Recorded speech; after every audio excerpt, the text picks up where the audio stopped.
I need your creative input. I have spent the better part of the last 3 years developing a portable miniature microwave oven. Unfortunately, legal just informed me that the name we settled on for our bite-sized microwave, the Bite Nuker, is highly offensive to those who speak either French or Dutch. A Franco-Dutchman would pronounce it Bet Nuker. Hey, that's awful. I'm sorry, Miss LaRoche Vanderhoot. Legal rejected all of our ideas. Every one of the names we came up with was offensive in some language, including English. Frank. They knew what a hot Richard was? TBTL. What I'm about to propose to you is both highly lucrative and highly dangerous. That doesn't seem like your particular brand of vodka. Help yourself to as much food as you like and have a safe journey, no hard feelings. Otherwise, come with me. Boys can be funny. I don't know. I've never found a boy funny. Well, I think boys can be funny, okay? I just think maybe they haven't had the opportunity to be funny for as long as girls have. Do you ever kind of look at each other and go, aren't we a couple of dapper Dans? Well, that should take care of those two evil geniuses for a while. I hope that they've learned their lessons that computers are built by people, for people, to help people, not to control us. This is perfect for radio. All right, hello, good morning, and welcome everyone to a Tuesday edition of TBTL, the show that just might be too beautiful to live. It is our turn. My name's Luke Burbank. I am your host. And boom goes the dynamite. Coming to you from the Madrona Hill studio, perched high above the mighty Columbia, where we are going to be looking at scorching temperatures once again. I'm flying in hot for that hottie. It was warm yesterday out here. I had the curtains drawn, which is, to me, in the daytime, that's heresy. I like to look out. I like to do some good staring. I like to look at the mighty Columbia. But I had to reflect back some of the sun's solar rays because it was super duper warm. And I didn't want the dogs to be overhet. We've got Gigi and DJ here still. They're right surrounding me on the floor here in the Madrona Hill studio trying to help out with episode 4755 in a collector series. Let the fun begin. As you can hear in my voice, I'm still dealing with a bit of a cold. I took some medicine, some treatment for it, and I don't know if it's not working or maybe it's working too well. I wish I hadn't done that. But we're dealing with a highly productive mucus situation here, my friends. So I'll be liberally using the cough button and trying to get through things here on this Tuesday. Thankfully, I've got this dude standing by. He's the longest-running Cobra of the show, maybe best known for his depictions of the tall ships. He's already got the TBTL-a-thon on his mind. I gotta figure out how to make money on this thing. It's simply too good. He's Andrew Walsh, and he's joining me right now. Good morning, my friend.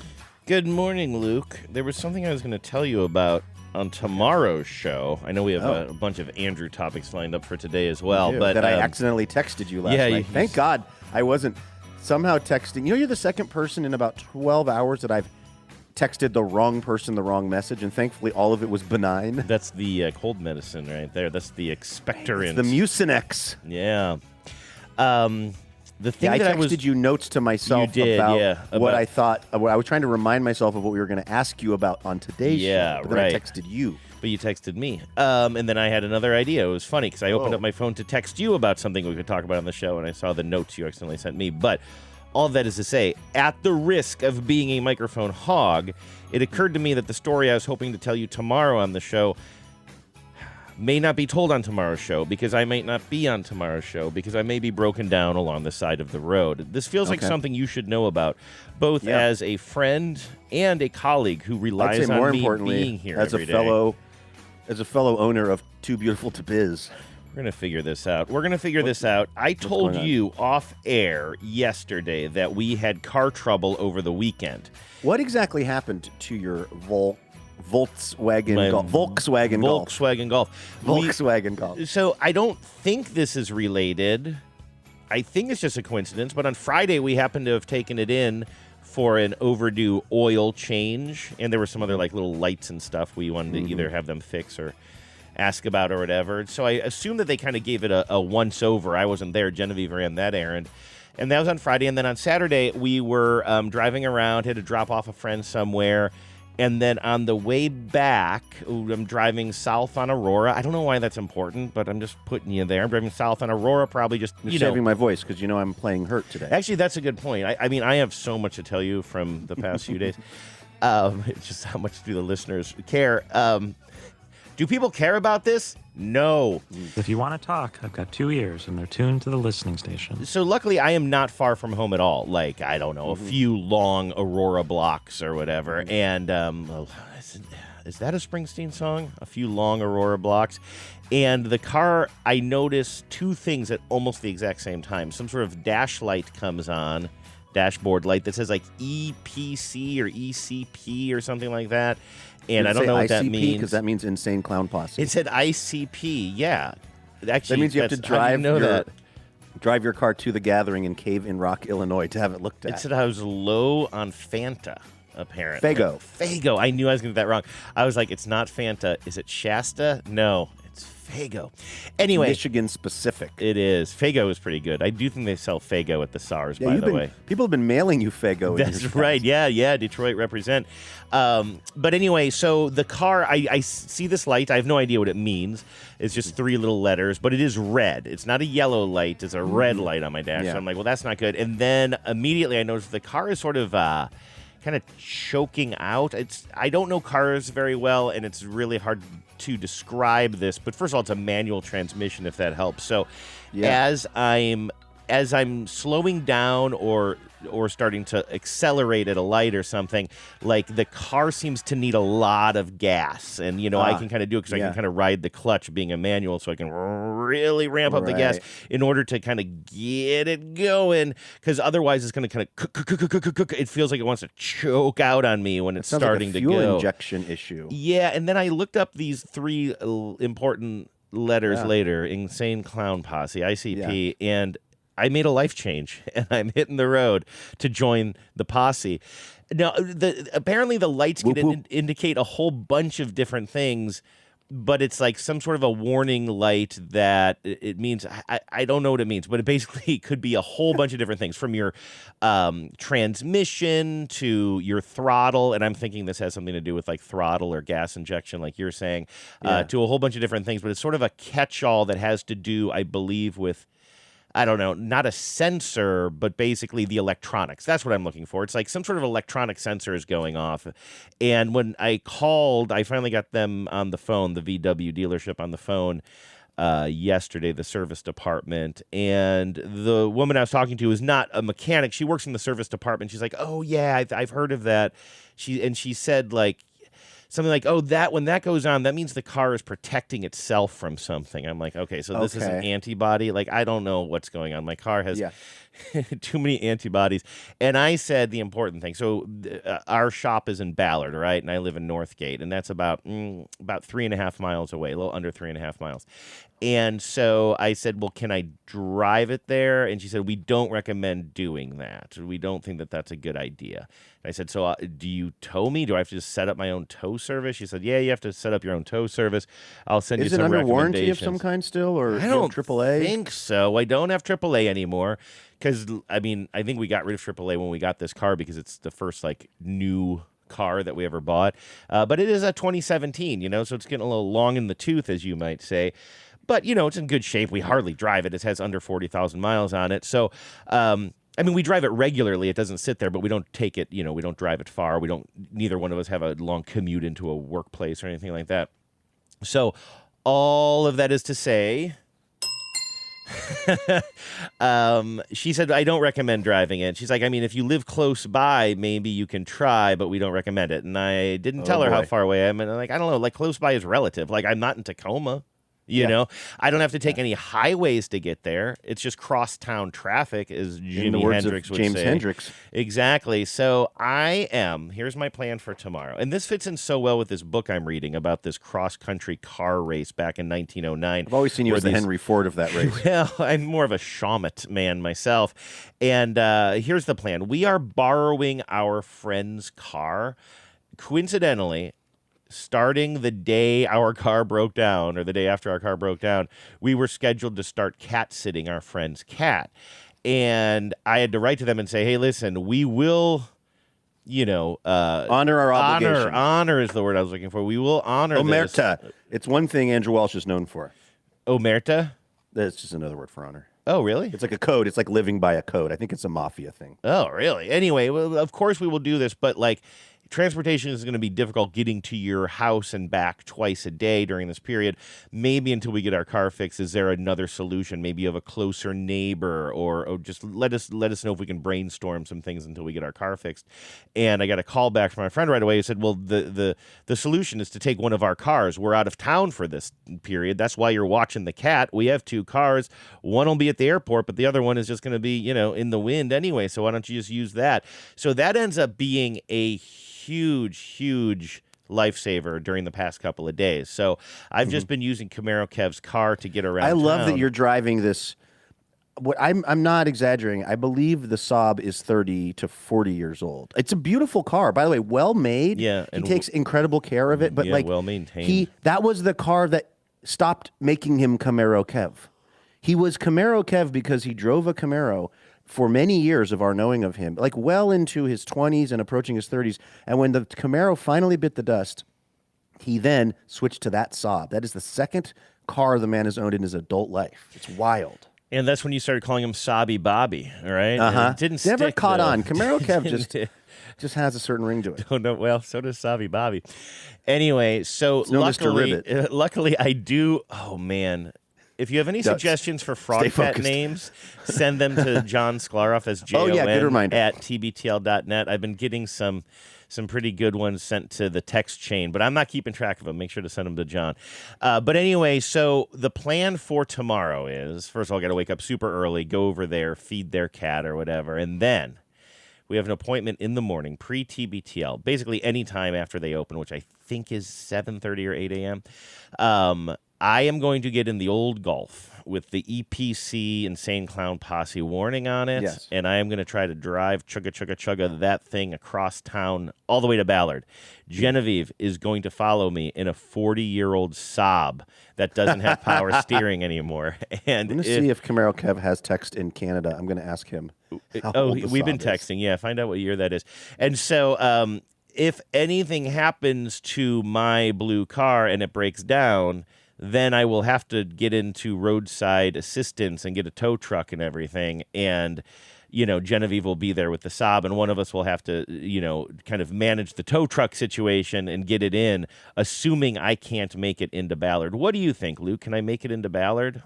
Yes, and I love that you're rolling the dice on this. This is really, because it affects you. I thought you'd be like, well, how about you just tow it, because I want to make sure the TBTL starts on time tomorrow. No, I think it's for the plot. I think it's more entertaining. And you know me, I'm a gambler. So I like you gambling. What you're basically doing is you're gambling $200 because that's the cost of the tow. You are gambling that you can limp the car there as opposed to paying the $200 for the tow. Yeah, and so if it does break down and we get it towed, chances are the roadside service type of towing is probably more expensive and more of a pain very in the likely. ass So then than you're really having, so that's the gamble there. Big right? risk, big reward. But Exactly. the thing that I don't exactly see is the necessity for the follow car, because if you basically if your car breaks down on the side of the road, you're going to call a tow truck. They're going to tow the car to where you tell them to, and then you could either call an Uber or get on a bus, and you're on a pretty straight shot to Ballard.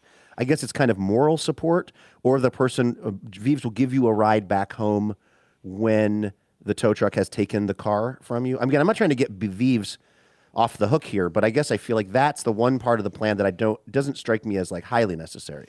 Yeah, I don't know. I mean, I guess you're right. If I lived alone, that's just what I would do. But it seemed to sort of make sense because decisions will have to be made. And, if I am getting a towed on the side of the road, maybe. Are we putting the car down? Maybe.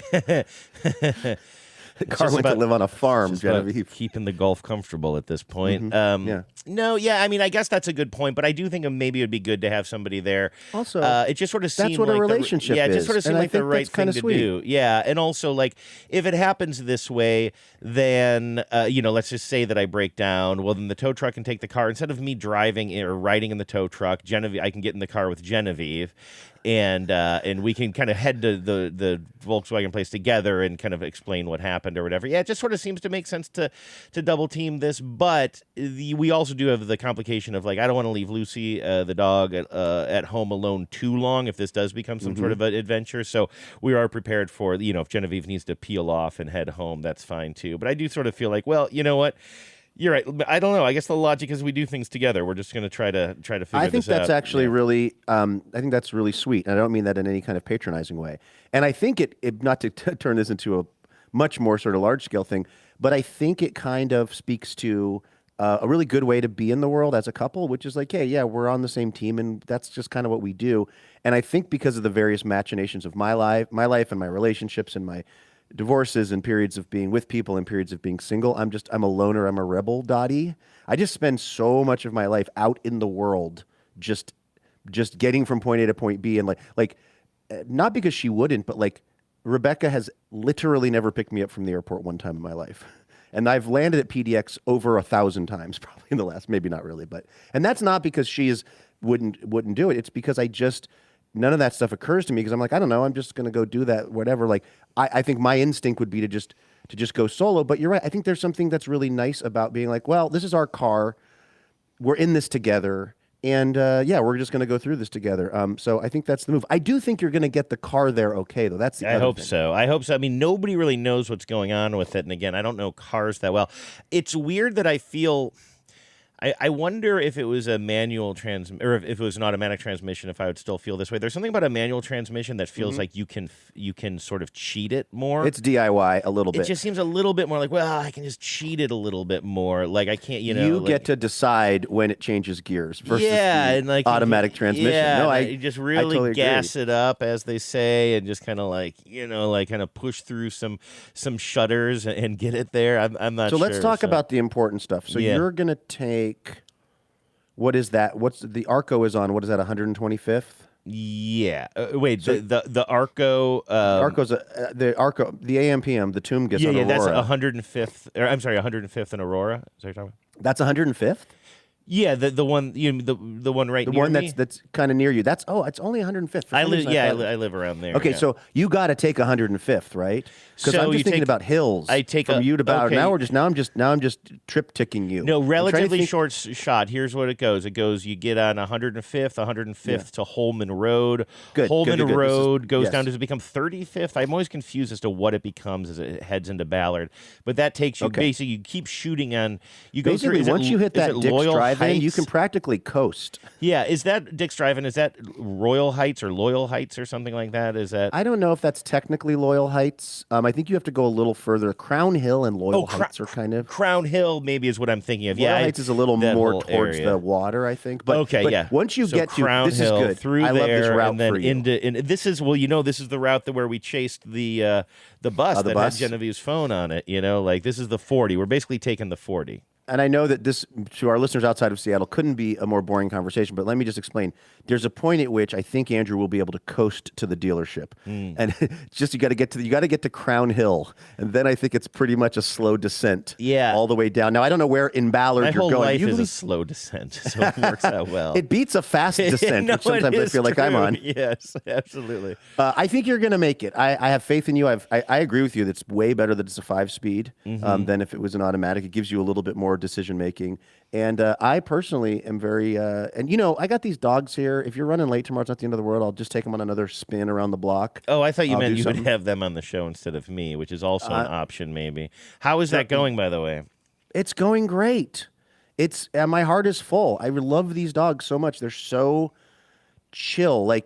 This morning, DJ just walks in at about 5 a.m, just kind of looks at me, just like, hey, how you doing? Not like I got to go to the bathroom. Not like you got to get up, dude. Just kind of like, how's it going? I was like, give me another half hour. So she just chills out. I go back to sleep, and then I get up at 5:30 or whatever it is, and then I have these 2 tethers for them. They're 30 feet long, and I have them you can screw them into the ground, but I actually haven't done that. I've just wrapped them around some of the support beams of the deck that comes off of the Madrona Hill studio. And so, and that means they can just kind of roam around a little bit. They can pee if they need to. They can do whatever they need to do. This is our new, as of this morning, pre-walk ritual. So first thing in the morning, they go outside, they get on the tethers, they do whatever they need to do. I go back inside, I make some coffee, I get ready for the day, send you the show sheet. And then later we do the actual walk. And I'm inside for a good hour working on some various things and stuff. And I just hear the tiniest sweetest little whoop. And I'm like, they never make any noise. And I just and then I wait a minute. I go, maybe I was hearing things. I hear another whoop. I'm like, So I go out there, and DJ has gone. I knew it. I knew taken this the is it. tether, Yep. wrapped it herself around. I haven't sealed off. The deck is raised off of the ground, right? And there's some areas where you could go under the deck very easily because it's fairly high off the ground in certain spots. Eventually, I'm going to lattice all of that off. I haven't done it yet. So DJ had just gone around, wrapped herself around a little bit, and was in this like kind of. She looked like she was in Nam. She was like hidden in the jungle foliage. But I think she'd actually been in there a long time. I think because I had like peeked out at one point to just look at them, and she was under there, but I thought she was just like having a good time. I think she spent like 45 minutes under there just completely trapped before she decided to bother me by going, woo. Yeah. So didn't want to be a anyway, bother. They're incredibly sweet, polite dogs, and I'm really liking having them around. And again, I find the walks in the morning. I don't know what it is that like I do my run as well, but it's like there's something about going on a walk which is just a little bit less aggressive. It's like it's more mind clearing. The run that I do is like I got to get through this. I got to get burn these calories, and like it's kind of there's sort of a grim determination to it. But like a summertime walk with these dogs is like exploratory, and I try to let them really like sniff map their world a little bit because I know that's kind of good for their brains. It's like that is very grounding for me, and I don't know why it never occurs to me to take a walk by myself at 7 a.m. in this neighborhood, but it never would. I would never do that. I would just be like, well, I'm doing my run. It's been so and anyway. You run when you're in your neighborhood and you're not driving to a place where you like to run. You stick to the treadmill, or do you go on a run around your neighborhood?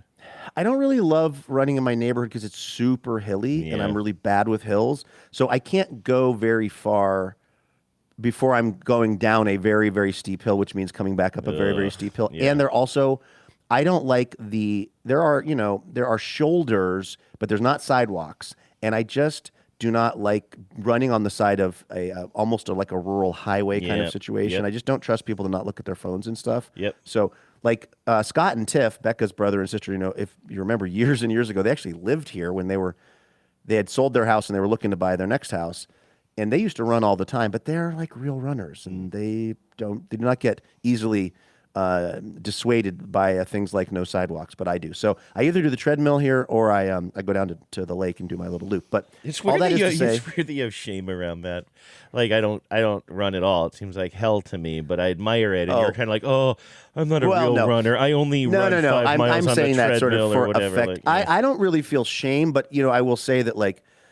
Here's the thing with, and in a million years, Scott and Tiff, that would never be how they even frame it. But like, I've somehow ended up a part of this like family of extremely serious runners. And there's all these, and I was married, my first marriage I was married to an extremely serious runner as well. And there are some kind of like, there are some consistent things about people who are extremely serious runners. One is they rarely, in my experience, use headphones. Because they're like listening to their breath, or they're just kind of like, I don't know, they're just raw dogging life with these runs. So if you see someone running with like no like music or nothing in their ears, and also almost no equipment, it's always just like some shorts and a t-shirt, and then they'll always have like a Garmin watch.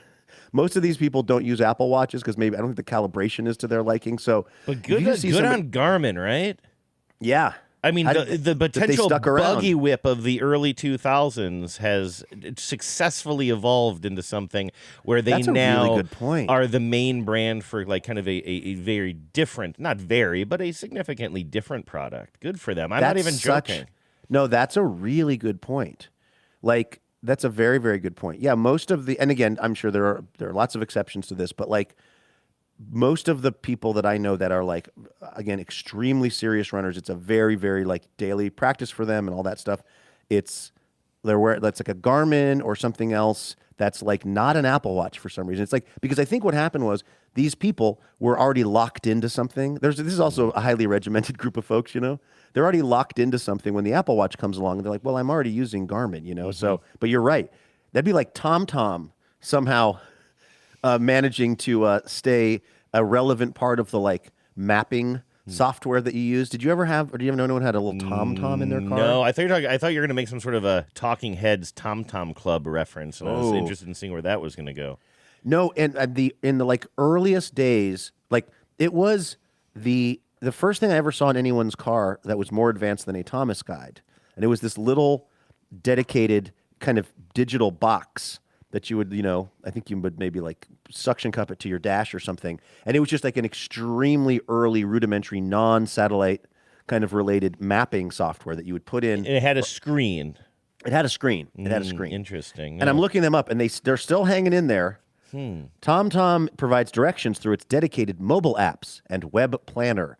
But I would say it's going good in that they still have a website. The fact that you've never heard of them is not...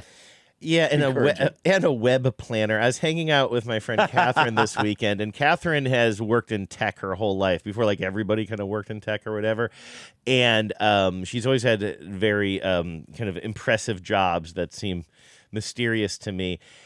But to know her and to meet her, it's not like she's not all teched out or something like that. You know what I mean? That's not like she doesn't always have the latest consumer electronics or anything like that. She's not wearing the new Snap glasses? No, did Meta release your glasses are Meta. Let's put a pin in that. Oh, yeah, Snap is different. Anyway, but anyway, I was sharing a memory with her, which actually I'm maybe not sharing it because I don't think she remembered it, but I remember it very well. We were at a party one time at, I believe, Genevieve's apartment. These two were roommates way back in the day, and it's how Genevieve and I met was through her and my friend Paul. But anyway, so we were reminiscing, and I said, remember before cell phones, I said, you were the first and I think only person who like traded information with me via Bluetooth when we like tapped our PDAs together in the of raw kitchen. dogging. Yeah, well, obviously we got tested first, but I had and still have in my closet, by the way, a Dell PDA. You could not make phone calls with it. Dude, I got a Dell. It's super heavy. It's like the size of like maybe a phablet, as you would say in the parlance of 2013. But it's like this clunky brick of a device that has a color screen and everything on it. But you couldn't really communicate with it. It was just like a calendar and a planner, and you could keep your contacts in there. And I think she like sent me her contact information via Bluetooth by aiming our devices at each other like on a set of Star Trek.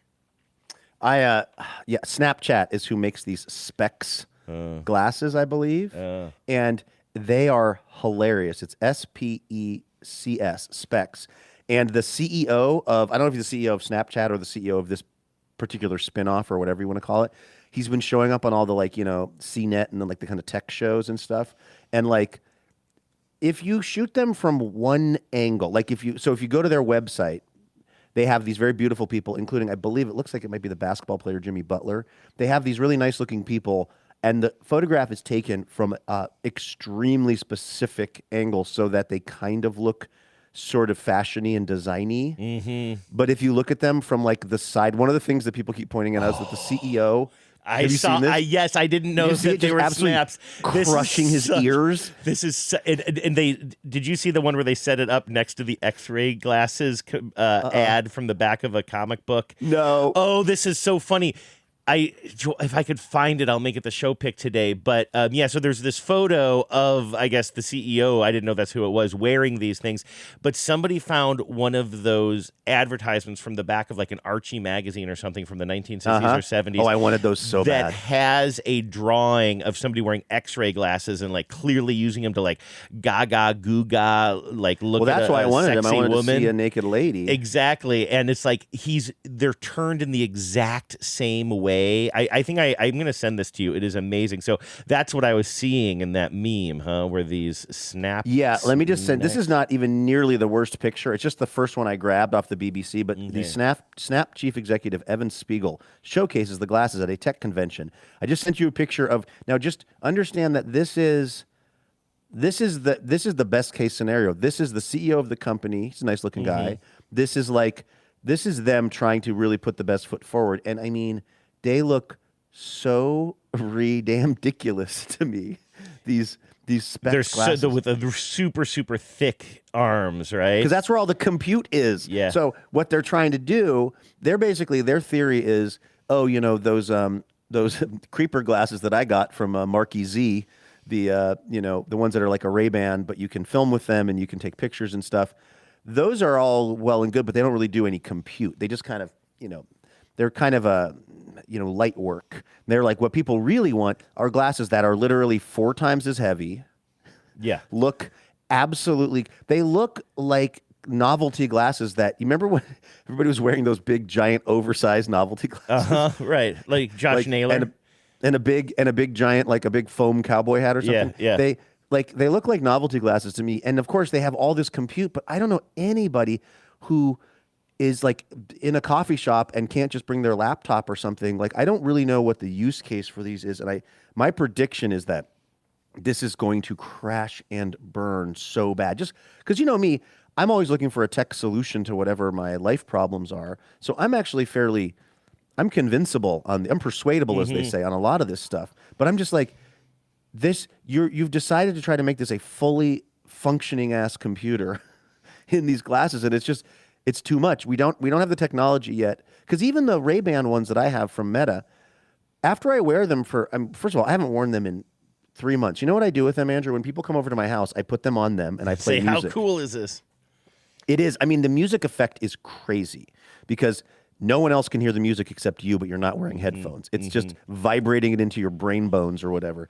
But other than that, I mean, even that doesn't have a great use case anymore for me. I mean, if we go back to making more videos, it is actually kind of functional for that. But anyway, these specs, there's just something about this CEO with a straight face trying to show up somewhere with these goofy novelty glasses on and really being like, thinking that this is going to convince anyone. I can't imagine them selling more than 5 pairs of these. Did you see the side-by-side that I sent you from the old, it's in your text. It's in your text. Is that not amazing? It's an old, great. like, hand-drawn. He's literally making the same face. He's making the same face. I was almost wondering if somebody maybe zhuzhed up that old ad a little bit to make it almost exactly a one-for-one of what this guy looks like. By the way, those Can't glasses trust didn't work anymore. They weren't really X-ray glasses. Did you end up getting your hands on them? Yes, or I think a friend had them. They were just like, it's kind of hard to explain. You know what? You know when you watch a 3D movie but you don't have 3D glasses? Yes. So there's that kind of like, almost there's like a blurry, like kind of color. It's kind of blurry double. because there's like multiple. Yeah. Let's say you're looking at like this water bottle. It's in a 3D movie, but you don't have 3D glasses on. There's like a shadow of more like. It's sort of repeated. And the shadow will be a little bit green on one side and red on the other. It's like they basically kind of like when you put them on, they look like all they did was scramble your vision. Yeah. So you did not get any closer to seeing someone naked. In fact, you were getting further from it. Which maybe what they should do is you put them on and it says, "You sinner, go. That's creepy. Don't do that. Now go to church and confess. Stop trying to." See those sea monkeys naked. Well, that's what I was going to ask. I mean, the other thing that I was buying out of the back of those comic books. This is a dumb thing to ask in 2026 where people are like ordering things on Instagram or TikTok and then they're arriving in the post and they're just like they're like miniature versions of what they thought. Oh, I bought a car for $1,000 and it turns out it's a Matchbox car or whatever. But what I was going to say was, how were they allowed to just advertise things that didn't do what they said they were going to do? Now, don't get me wrong. I don't think little boys should be buying glasses to, sneak looks at naked girls. Like, that is obviously wrong. But, like, why? How can they sell something that does that? Also, come on. Do you think that that's a good thing? I don't know. Well, first of all, that's not a real thing, and I think the idea that. But that's what was advertised, though. Yeah, but do you put the blame on the people selling it or on the 12-year-old boys who are kind of the people selling it? Absolutely, that's what I'm saying. I mean, I think that like a lot of the issues that we have in the world today are because of like a generation of boys growing up just thinking like, oh, it's all just in fun. Yeah. Anyway, I guess it was just that. There wasn't a class action lawsuit about the sea monkeys or the glasses. Just kind of like, I just don't think that there must. Well, first of all, like when I got the sea monkeys and they didn't work, I didn't even know who to turn to about it. So you know what I mean? Like I guess you've had a lawyer who was perusing the back pages, and I use that advisedly. I mean, looking very carefully at the back pages of the comic book. I think Mike Pesca taught me that one time, that peruse. I was always using it to just mean like kind of flipping through things. It means to look very carefully. But I mean, I guess if a lawyer was looking at it, yeah, they could have. I mean, certainly it would be, you're selling something that doesn't do what you said, and that's definitely illegal. But I guess they just didn't care because they figured You know, these kids will learn their lesson with those sea monkeys and those glasses. Because the sea monkeys are the other ones too. Yeah, I mean, I don't. Yeah, think and those. they were brine shrimp, and I remember specifically like when I got those sea monkeys. I weirdly on our first rental. Well, it was our second rental house in Seattle. I had a room in the basement, and we had that house was actually bigger than the one we moved to next. But so my sisters and there was only a few of us kids at that point. But anyway, all that is to say, I had a bathroom attached to my room, which is very strange. You know, there was 2 bathrooms in the house, the one everyone used, and then a bathroom attached to my room for some reason. And I remember getting the sea monkeys and getting like a fish bowl or some kind of big bowl and putting the sea monkeys in and just being like, "Where's the couch?" Because I think they're sitting on a couch in the picture or something. There's a whole family of them. Yeah. Yeah. In fact, in And The just, like- Simpsons, I was going to say it's like The Simpsons, but I think I'm thinking of that because The Simpsons did one of their intros where they were sea monkeys, right? Oh, that would totally make sense. But and then just like being just like waiting for this family to develop and for it to be hours of entertainment and maybe I don't know I could teach them rudimentary hand signs or something and then I you know they just eventually after weeks I could just see the tiniest little like not even booger sized thing wriggling around in there. But also there was no internet at the time, so I couldn't go like, what's happening with my sea monkey? I can go on a Reddit that's like, why are my sea monkeys not why are they not thriving? But yes, I guess they were dehydrated brine shrimp, which is an amazing, actually, if you think about it, that's an amazing bit of like business sort of acumen. Someone figured out that these brine shrimp don't have to be hydrated or fed to stay alive. Like it wasn't like someone was like, we got to figure out a way to mail shrimp to unsuspecting children of America. It was like, hey, did you realize that these brine shrimp don't die? Like you can just throw them in an envelope for literally months. Like they go into some suspended animation or something. And then someone was like, how do we make money off of that? Makes you wonder how many other things could come alive if you threw water on it. Makes me just want to go through the world just dousing things and seeing if they come alive. I would be careful with that. I think that could get you in a little bit of trouble. We was hoping for some razzle-dazzle. Razzle-dazzle. That's right, man, razzle-dazzle. On your mark. On your mark. Get set. Get set. Now ready. Ready. Go. Everybody razzle dazzle. All right, let's thank some dazzling donors. As we mentioned, there were a few folks that we had not yet thanked for their dazzling donations, and we would never, ever, ever want to leave anybody off the list. So here we are thanking our friend and resident astronomer on the show, Summer Ash. Summer is in the constellation, the Summer Triangle. Oh, I knew that. That's how I think of pronouncing summer, too. Absolutely. People don't know this, but oftentimes when we dial up, Andrew, you'll talk about the Summer Triangle for 45 minutes to an hour. You're getting sick of it, aren't you? I'm just saying, I would like you to learn some new things about it because it's kind of been talked to death now. Often. Well, I'll tell you what. I'm reading up on the summer quadrangle, and I can start telling you about that once I'm done with this good. book. Yes, and then once we get into the summer, oh God, quintangle. What? No, there's another. There's like what's the starts with an H. There's a funny shape that starts with an H, Andrew. Not a hexagon. That's not very funny. Not a hexagon. That's not funny. That's not funny. That's not Name funny. the funniest shape. Oh, you like shapes? Name 5. There's like a I'll look it up later. I feel like there's a shape. There's a funny name. Maybe I'm just thinking rhombus. And that's not an H. Maybe I'm just thinking rhombus. I don't know. Which also sounds like a musical in Mill instrument. Valley. Summer's in Mill Valley, California, and says, "Ahoy, hoy, friendos! Checking in for my little corner of the universe, which is full of entropy, per usual. It's been a hard year for many reasons, but I know it's been an even more difficult for others, so I'm trying not to dwell on it. On a positive note, Summer, I'm sorry that you've been having a hard time. On a positive note, I'd like to share that I will be the astronomer in residence at the Grand Canyon for the entire month of September. Okay, good. I mean, that's like the best canyon to be the astronomer at. That's the grandest canyon that we have that I know of. Yeah, but I mean, a lot of that is branding too. I mean, the Grand Canyon, love it, but it's totally big on itself, right? Naming itself the Grand Canyon. You know, considering your complicated relationship with the Grand Canyon, Andrew. I have to take that with a grain of salt. What is my complicated Didn't you relationship? self-deport on a walk once on the Grand Canyon? Oh, I did. Yeah, I was walking along the Grand Canyon one time and then said, you know what? I am done. I have reached my limit. I know a guy who's at his limit. Of heights, this is so cool, Summer. It is. So the month of September, I'm extremely excited about this opportunity and would love any 10s visiting the park to come and say hi. I maybe also join in the celestial fun with me. I'll be based at the South Rim doing public programs day and night, including hands-on activities for kids, guided stargazing, and perhaps most importantly, meditations on the wonder and awe of our cosmic home. 10s can hit me up on Slack or ask Andrew or John to put you in contact. Can you imagine how Not fun... you, though. You will not, Luke, put anybody in contact with Summer. Listen, Summer is a person...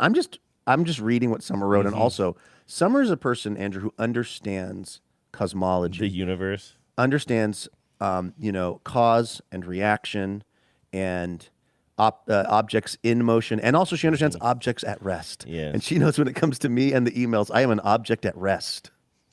So she's just simply making sure that people's messages don't fall into a canyon only slightly less grand than the one she's going to be working at, called My Emails.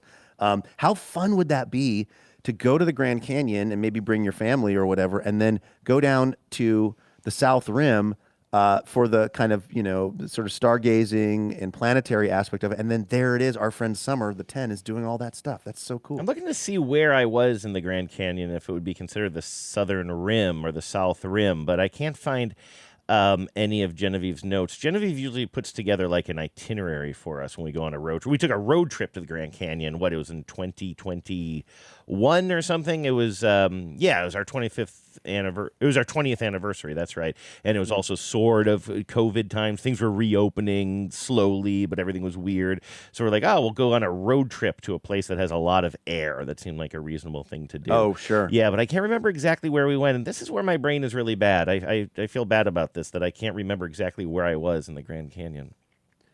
Summer says, this year more than ever, I'm grateful for you biz boys and TBTL. You and my cats are pretty much the only constants in my life, apart from physics. And I couldn't live without you. Never stop. Summer, we couldn't be here without you and all your support over the years and all the info you've given us and everything else. So thank you very much. And I think I have a sense of some of the stuff that Summer's been kind of going through. And Summer, I'm thinking of you. So thanks again for all the support. We love you. Maestro. On your mark. On your mark. Get set. Get set. Now ready. Ready. Go. Everybody rattle, dazzle. Look who it is. It's Kavita Patel in Portland, Oregon. Hey, new listener here. Now, Andrew, we have a whole running joke about new listeners. Yeah. People will say, I'm a new listener. They've been listening for 8 years or something. We got an actual, I would consider a new listener here in Kavita. Yeah.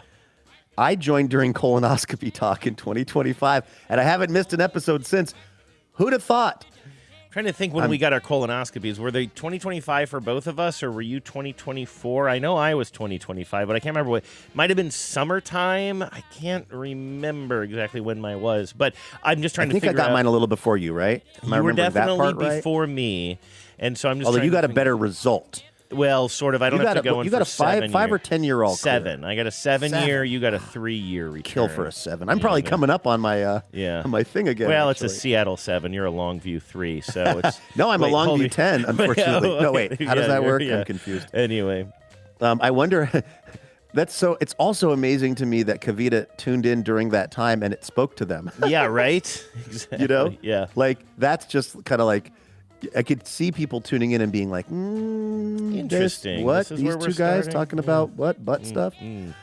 Is there a name for medicine that you didn't know you needed? Because that is what TBTL is to me. I've now come to cherish it as much as I do my morning cup of coffee and my afternoon walks in the garden. Thanks for the humanity and the many, many laughs. For my dazzling donor message, I'd like to return the favor to the TBTL community after spending 20 years in corporate marketing. About 2 years ago, I started practicing kintsugi, the Japanese art of repairing pottery using gold joinery. Andrew, I know about this. You had something done, right? I was our proud friend, of you when I read our this. friend Brent Henry Martin. He also does this, and I broke a priceless family heirloom of Becca's, and I sent it to Brent, and he kitsugi'd it. And honestly, it probably saved the relationship. It is an amazing process. Kavita, this is so cool. Very cool. So Kavita says, the Japanese art of repairing pottery using gold joinery. So just imagine something that goes from being kind of in one state to it's been returned to its shape, but now it has this amazing inlay of all of this cool, these little lines of gold. Like, I just think this particular like vase that I knocked over, I think it might have even been Bubbles who knocked it over, but I felt like I was responsible, which only because I was. But I think it looks cooler now. I love repairing broken objects for friends and family. And if there are any 10s who'd like me to repair your item for free, visit my website, hellokavita.com. I'm getting eyes on this. Kavita. hellokavita.com. Yeah, that's right. Hey, you made it. Welcome. That's the first few things on Kavita's website. Love it. Let's see. I've repaired cups, bowls, spoons, plates, vases, planter pots. Taking a mess of broken pieces and putting them back together using gold to highlight the breaks. The metaphors abound. But really, it's a privilege and a joy to practice it. Peace and love, signed Kavita. Wow, Kavita, that is like, first of all, welcome to the fam. Glad to have you here. I'm curious how Kavita heard about the show, too.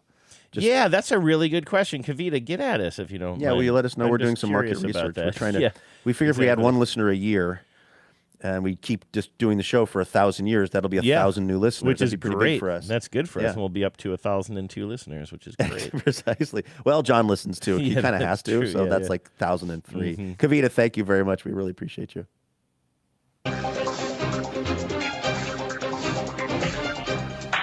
Hello and welcome to Top Story. All right, Andrew, what do you want to talk? Dog park or grocery store adventures? Let me tell the grocery store adventure because it's a cleaner story that won't spiral out into a million different things. But I was at the grocery store, I believe, on Sunday, and I was picking up several things, but then I was standing there in the little beer section. Now, this is a smaller grocery store. It's Sprouts on Aurora, and so it's not like an aisle of beer or a whole area where there's like That's really a tons and tons smaller of one, glass. because isn't that in what used to be the Kmart?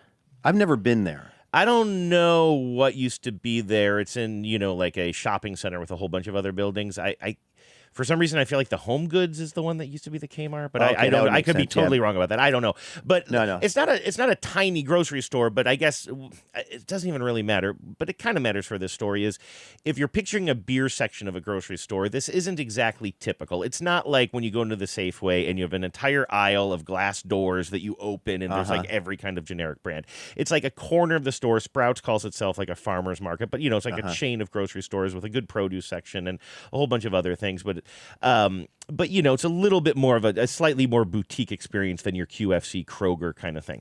And so I'm back in this little beer area trying to decide which 6-pack to get or something like that. And it's literally a corner of the store. So the beer, there's a couple of shelves, and they're literally, some of them are on one wall, some of them are on the other wall, and it's kind of tucked between the meat section and the produce, sort of. And I'm standing there, and I'm having a hard time making up my mind. I don't know why.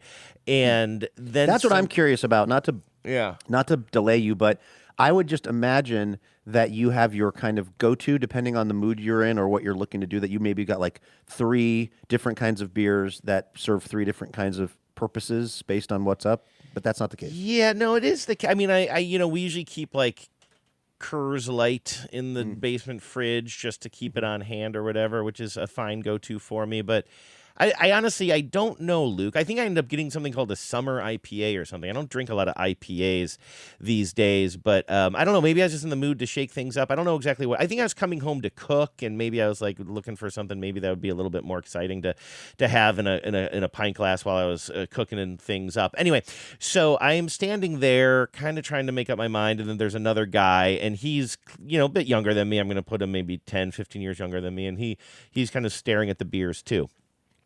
And in this smallish little corner, there is a stack of tall boys of Rainier, like 6-packs of Rainier tall boys. And they're kind of on a little display. And I noticed he's standing there like me, kind of trying to make up his mind on something. I don't know what. And then I see him take one of these 6-packs and put him in his little basket.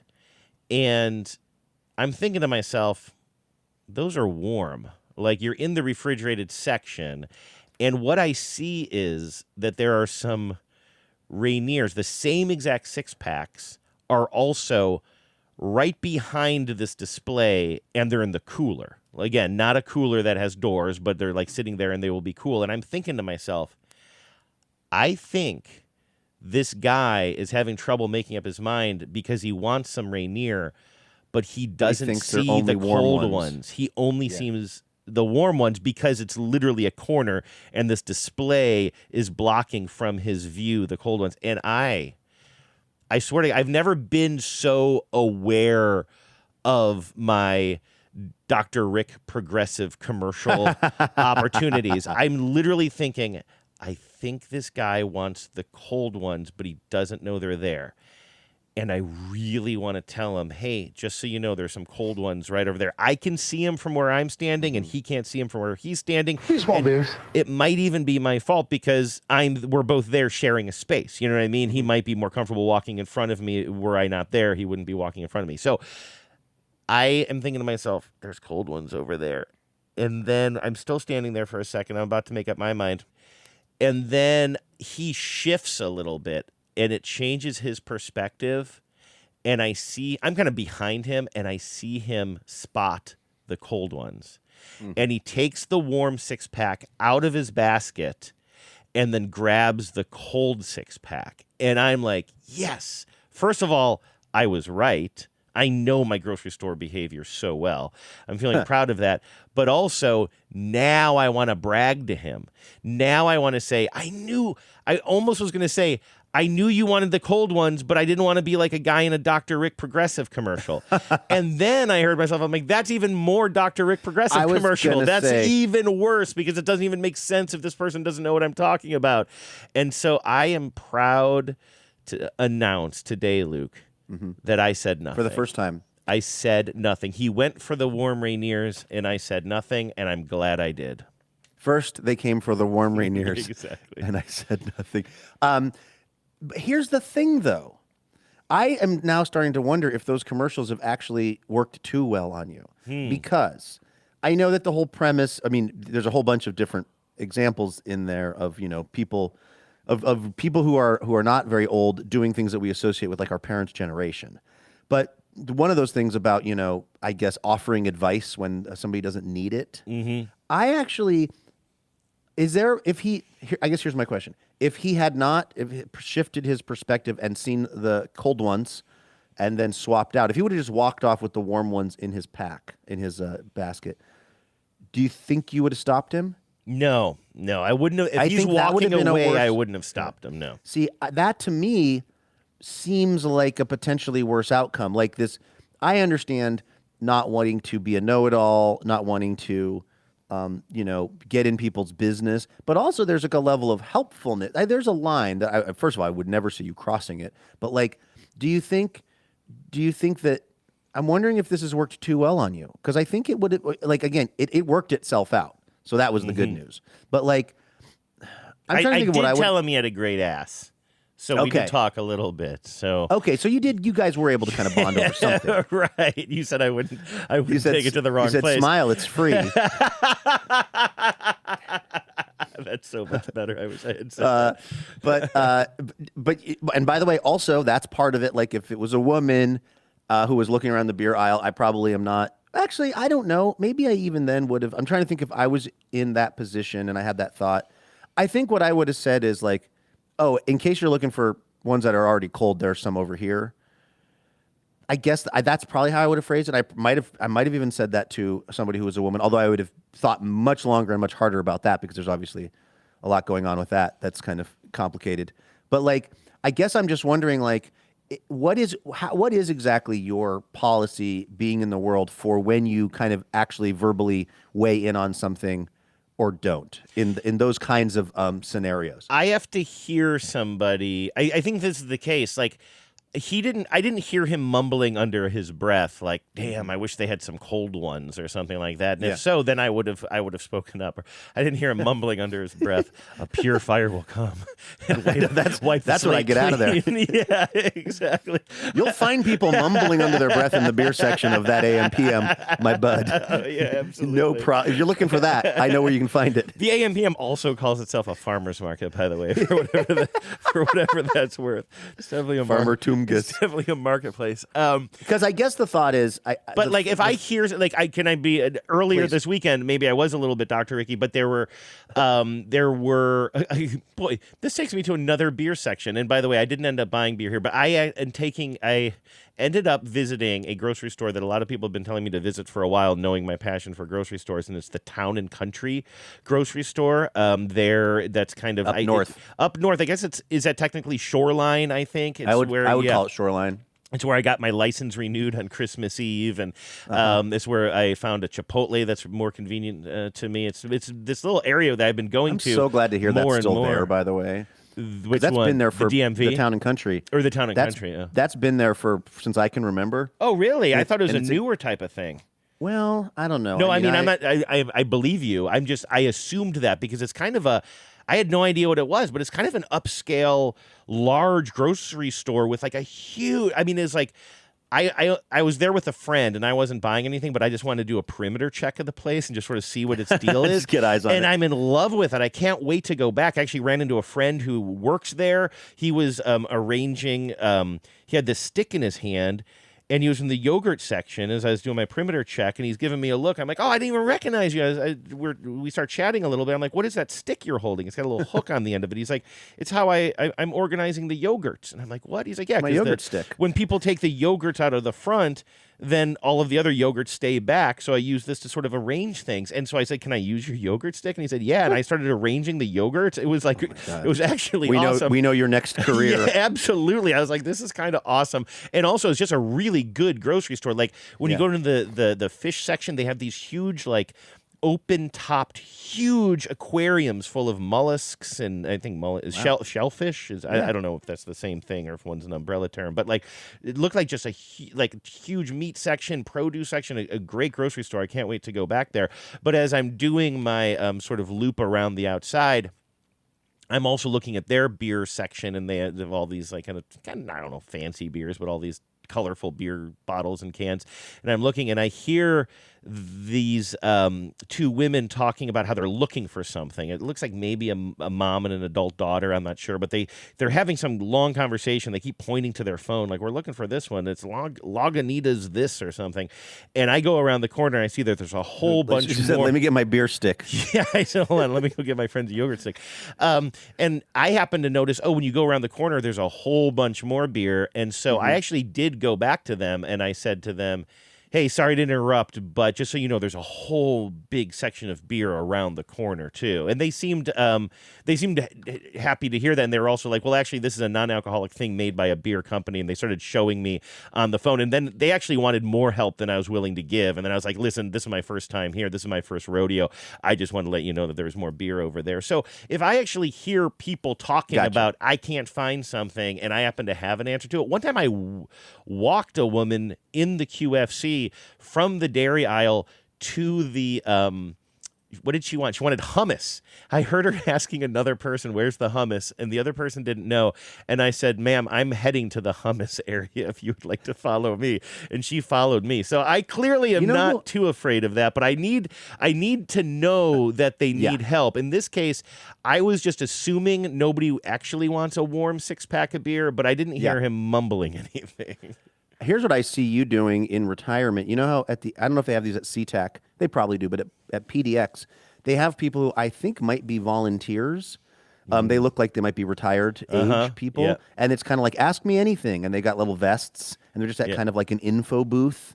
And it's like anything you need to know about Portland or the buses or just kind of, you've just landed and you just don't really know the place. And they're super helpful and nice. I love them being there. I see you doing that at a grocery store. Pro bono. Yeah. Just no, I mean, unofficially, completely SARS. unofficially. I've bought my own vest. And unlicensed. I have fashioned my own vest. I've made a badge. I give myself little badges, little accomplishment badges. And they right when you hate walk me. into SARS. Can I show you? They are What do you need writing. to find? They are writing new rules to keep me out of their stores. Like, sir, do you not understand the term trespass? They don't make me tap the sign. This is my box. This is my box. I never travel without my box. Oh, what's in the box? In the first drawer, I keep my magic stones. Oh, what's in the box? Licorice, licorice, blood sweet licorice, blood sweet licorice. Have some. Luke. Some of David Cross's finest work. That sounds so What much can't like, he do? It sounds so much like David Cross. I went to the P.O. box yesterday, and boy, Excellent. did we have a lot of stuff in the P.O. box. So I thought maybe we could spend some time today opening some of these packages and finding out what's inside. I see I got a package here from this is from Matthew, and it looks like it is from Franklin, Michigan. So this is from Matthew and Franklin. Faygo country. Maybe this is Faygo. It looks a little bit small for a Faygo. And there's a note inside. Oh, my. Okay, here we go. I'm going to read the note, and then I'm going to tell you what I'm holding here. It says, Business Boys. This is a handwritten note. Very nice handwriting. It says, when you were talking about hacky sacks recently on the pod, you mentioned how much fun it would be to kick around during the thon. I took it upon myself to crochet a few for you to use. I had some extra cotton yarn and left over from another crochet project that just so happened to match the Junior Sluggers colors from a few years ago, or the Junior Sluggers hat from a few years ago. Each hacky sack is a one-of-a-kind design, carefully handcrafted and slowly improving in design with each one I made. Let's see here. So it goes on to say, let's see here. It says, I told my kids about them. Now they want hacky sacks with their names on them. Look at this, Luke. Can you hold that up to the Yes. camera? Look at Oh these my hacky gosh, sacks. those are amazing. They're yellow and blue. The blue one has yellow text. Interesting. They're Michigan colors. University of Michigan. Well, it's the Junior Sluggers colors, but also that the too, sorry. Michigan colors. And then there's a third one here, and each one says TBTL crocheted Those are into so them. great. Yes. It'll almost be a shame to hack those sacks. These sacks were meant. It would be a shame to not sack the hacks or hack the sacks. It does say, it said somewhere in here, they're filled with dried lentils, so try not to soak them. So honestly, we could eat them if we found ourselves in a pinch. You know what? I'm going to take these on my car trip tomorrow to Ballard. Definitely. And if I find myself... Bring provisions. We'd have to chew off my own leg, first of all, to get out of a trap for some reason. It also says, PPS, could you shoot me an email when you get this? I want to make sure you got them. When was this sent, by the way? Because, consider this your email. Yes, consider this your email. And it hasn't been too long. This was just from a couple of weeks ago. This was sent in early June. Those are awesome. These are really, truly awesome, by the way. Can you bring those to Ohio? Yes, I certainly can. I'm going to bring... Sacks will be hacked in Ohio. That is my promise to all of you.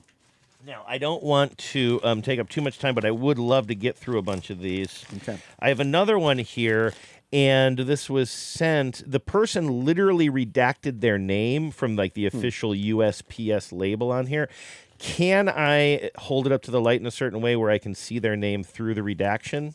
Oh, maybe. But I will maintain their privacy here. And this is interesting. So this is a pack. This is a Ziploc bag of French's yellow mustard. I know these packs well. These are the packs that I buy big boxes of this stuff and of these exact packets, and I put them for pop-up. Yeah, so I'm always buying these at the restaurant supply store, but I don't know why I have it. But even more confusing, this person who redacted their name put a big sticky note on one side of this bag that says, "Don't share these with Luke!" Exclamation point. I don't know if you can see that. I can, and I don't like it. I don't like anything about it. Is this are we in a fight over mustard, or are you stealing my mustard or something? I'm wondering if maybe I've been talking about fancy mustard sometimes on the show because I went to that museum, and maybe I said I don't like if I have my choice, I'm not going to go with that yellow mustard on a lot of things. There are things that I'll have it on, but it's like I'd probably rather go with like a spicy brown mustard or whatever. Maybe you just mentioned that you eat that kind of mustard, and so they figure that that's for you and not for me. I don't remember the exact that doesn't reference. seem right because I have like a million. Somebody was over at my house the other day and they were agog at how many different kinds of mustard I have, including yellow. I mean, yellow has its place, certainly, and I like it. I'm not What trying is to the place for yellow mustard in your mind? It really depends. I mean, honestly, sometimes, and this surprises me to say this, because as a kid, I didn't eat mustard growing up at all. What's up? I'm remembering what that's a reference to. Good, that's important. What is it? The person, I'll just give some context. There was a person on the flight next to me who had mustard. I think it was the flight who had mustard. And they weren't using it, and I asked if they were going to use it. And they were like, no, I'm going to use it. And then they never used it. Good that's exactly joke, what that's redacted. Thank you. Good job, redacted. I'm sorry that it took us a while. I am so glad you got there, Luke. Yeah, that's a pretty good spoof. I have been putting mustard on a lot of stuff. Like I put mustard on a carrot the other day and it was delicious. Like there are very few things that are not, I mean, of the savory variety or of the just not sweet variety that for me are not improved by mustard. Like I'll just get a cracker and just like dip it in some mustard and eat that. Like I'm not there. I'm not there on mustard. Yeah, I was starting to say like I didn't like mustard. I sort of actively didn't like mustard growing up, but then I think fancier mustards were my gateway into the world of mustard.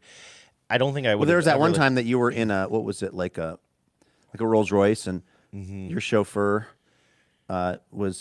you ran out of Grey Poupon, or no, somebody else had, right? And they loaned some Grey Poupon to you. That's what happened. That was your gateway. What is it? It's two fancy cars pull up next to each other, right? And then the rear windows roll down. Maybe that's what it is. So it's like two really, like it's a fancy person borrowing some Grey Poupon from someone else's car, the way you might borrow sugar from your neighbor's house. Exactly. Only passing it, I believe, through the rear windows of these limos.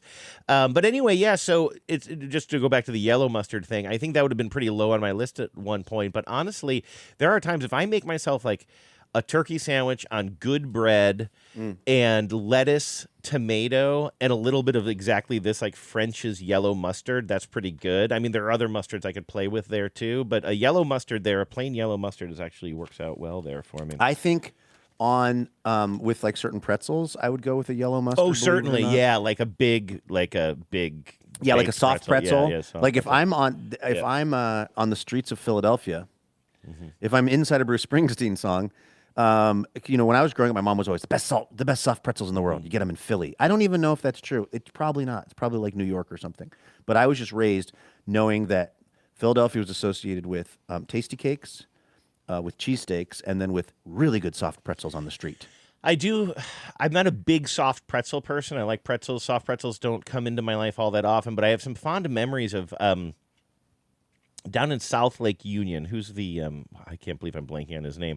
Who's the big Seattle restaurateur? Tom Douglas? Tom Douglas. He had, a bunch of restaurants of all different kind of styles, and he had one in South Lake Union that I'm guessing was sort of a German beer hall style place. Oh, sure. It was famous for its pretzels, and what I loved about that was you would get like you would get the pretzel and share it with the table, but there were like 3 or 4 different dipping mustards, and so we used to go there together sometimes. Yeah, I feel like I was there with you, and it seemed like for a while there was a good place to bring people from out of town or something. It was kind of central, but you could do a little dip in the plain yellow mustard, but also the stone ground is sitting there too, so you can it's like going to Red Robin with all the sauces. I like the Brave Horse is what that was called. Yeah, is it gone now? He's kind of closed up. I think it's gone. I think he has a big farm somewhere in like Eastern Washington where he and Jackie, his wife, spend a lot of time, and I think he's kind of stepped back from, not because of any, issues or cancellations or anything. I think it's just the business is, tough on you over the years. And I think he's done pretty well in the business. So,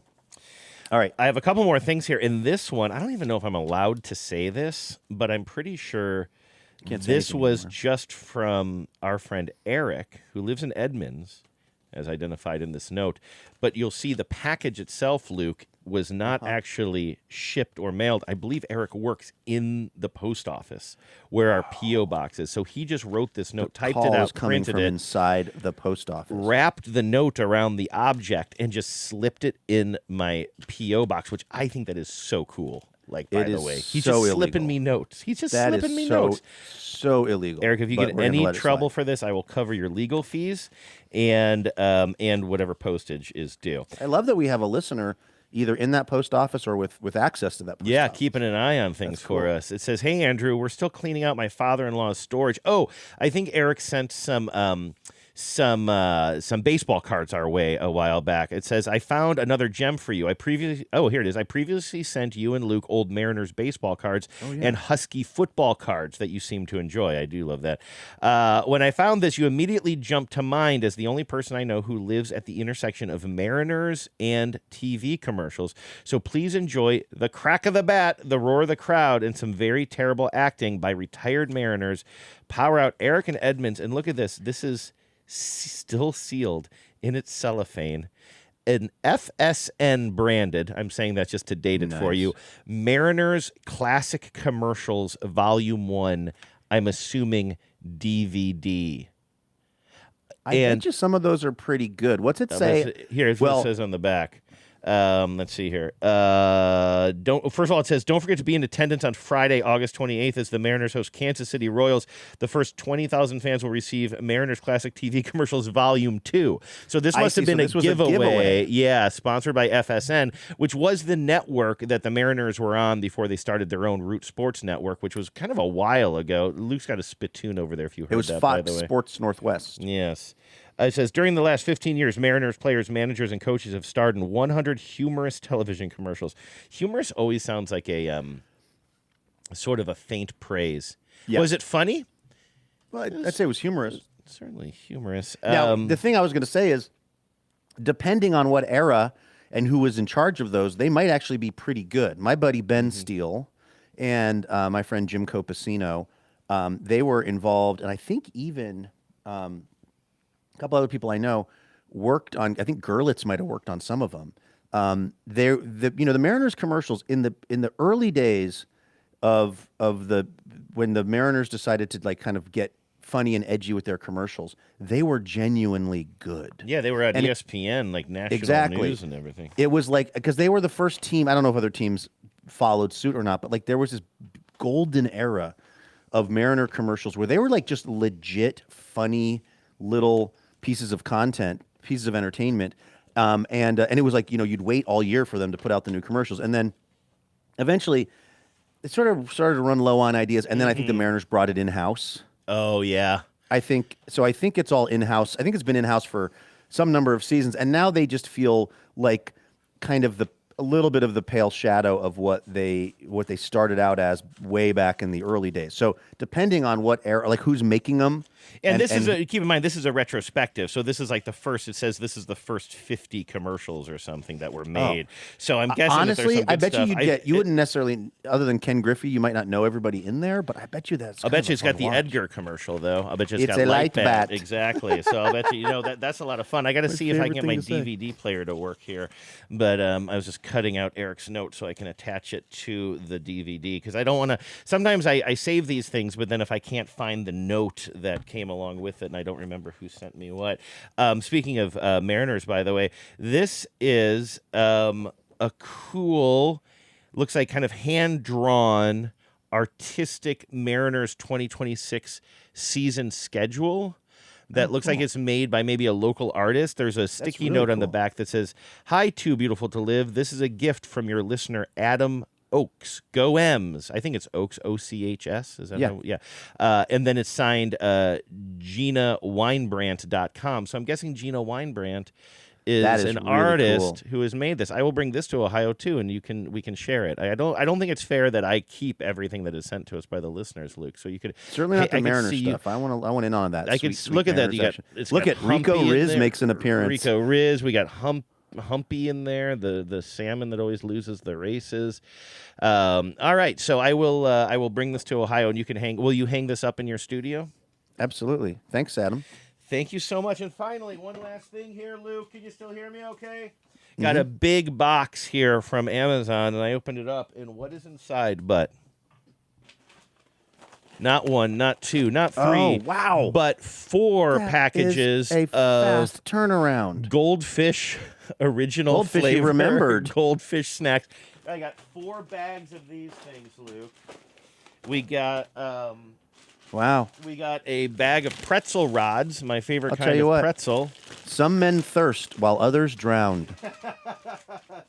Just because Andrew maintains the P.O. box and drives up there and does all of the work associated with it, why does he get all the snacks? I do feel like you should try some of these goldfish, but I don't think that I should bring them. You don't to want to transport Ohio. those across state lines, but maybe in Ohio for the fawn, we'll grab a bag of them somewhere. You're getting some issues, and then look at this: a box within a box. I haven't opened this. A big bag of or a big box of Nabisco Fig Newtons. It looks like absolutely here. keep those. No, I'm going to ship these to you. Maybe this should have had the sticker that says "Do not share with Luke." It says. Do you know that touched off an entire conversation on the Hawk Squad about Fig Newtons? My sister Hannah, who listens to the show sometimes, hi, our Hannah. show, she decided to like bring the conversation over to the family text chain. Oh. And then it touched off this whole Fig Newton conversation, and then like I was doing my normal thing, which was being like, they're gross, don't eat them. And then David was like, everybody should be able to eat what they want. And I was like, no, people should not be able to eat what they want. Thank you, David. Represent. I'm opening up this box. I was going to maybe do a little taste test here. Oh, my God. Look at this. I feel like Tony Soprano. I'm just opening up boxes and just being like, oh, look at all this good stuff. It fell right off the back of a truck here. Yeah. Just boxes upon boxes of Fig Newtons here. Wow. Each box Jeez, containing... that's a lot of Newtons. This is a lot of Newtons. That's like, is that 30 Fig Newtons? They sent you 3 10-packs of Newtons? I think so, maybe. These are, there's a lot here. Actually, these would be actually really good. I want to watch you eat all 30 Fig Newtons. This is how you get That's your your kids punishment. not to get addicted to Fig Newtons. Exactly right. You make I want you to smoke. I want you to smoke all of those Fig Newtons, Andrew. Is there 2 per pack? So it's 60 Newtons. You know what they are? They're in a different shape, I think, and I don't know if My boy says he can eat 60 Newtons. He can eat 60 Newtons. These are slightly more elongated, I think, long than the ones I remember growing up with. But you know what I'm going to do? Now, these are good, and I'm going to eat part of them. It looks, you know, I mean, you're right. It is. These are a little bit more rectangular and a little bit, but other than that, they look exactly like I remember them. They're soft, and they've taken literally all the moisture out of my body with one bite. One down, 60 to go. No, listen, I don't. Those are some of the weird stuff that I end up getting on TikTok for whatever reason. It's like I'm going to eat 7 saltine crackers with no water. Like somewhere it got decided that like that's the max any person can eat in a minute is 7 saltine crackers without water. And you hear that, you're like, well, everybody. It's such a thinks small the same number. thing. Oh, I can do that. 7 saltine. Yeah, and it's like in a small period of. What's the period of time? 7 hours. I want to say it's like a minute. Or something. Okay, yeah. It's like 7 in a minute, and it's like, well, I could eat 7 saltines. It's like, no, you can't, No, bro. you can't. No, you can't. Let me just finish this spoonful of cinnamon, and then I'll get on that. I don't know if I've thanked the person who sent this. It says a gift for you. Enjoy your gift from listener Maggie. I believe this is Maggie outside of Swarthmore. I'm sorry, Swarthmore. Maggie and Swarthmore. Yeah, Thanks, so Maggie. Thank you for that. And you know Thank what you I'm for going sending to those do? to Andrew and not me. Really appreciate it. I can't tell at what point you're being sarcastic and what point you're not. Oh, I'm good. I'm good with missing the Newtons. Okay, I'm going to put some. Although, would you put mustard on a Newton? No, because it's sweet. Oh yeah. I would put mustard on a Mariner's calendar. I would put mustard. Do you want me to pre-mustard the Mariners? Yeah, I'd put mustard on a hacky sack. In the hacky sack? The Fig Newtons are the only gift we received that I would not put mustard on. These are a lot of Newtons, and so thank you, Maggie. But I think what I might do also is share some because these are perfect. Like they're in these little to-go packets. They're little I think like I might single share serve. some of these with our friends at Pop-Up Kitchen, and they can Oh, throw dude, these that'd in be their awesome. bags and like kind of have a little snack on the go. This kind of stuff is super helpful for people who are kind of on the streets and on the go all the time. So that's awesome. Thank you, Maggie. Appreciate that. Thanks to everybody for sending stuff to the box. Yeah, what a God! It feels like Christmas in June here. I honestly feel a little spoiled. What a bunch of sweet, sweet stuff. But I am going to share this stuff with you, Luke, and I'm looking forward to hacky sacking with you and John. Those hacky sacks are really awesome. Just next month. All right, we should probably wrap things up. I've been holding in a sneeze for the last probably 17 minutes. It's just everything is draining into places they're not. You know what I mean? Everything's just off in here. Yeah. So anyway, hopefully we'll be better tomorrow. So that's going to be the end of today's show, but we will be right back here with more Imaginary Radio for you tomorrow. Please join us for that. In the meantime, have a great Tuesday, everybody. Take care of yourselves. Go Mariners. And please remember, no mountain too tall. And good luck to all.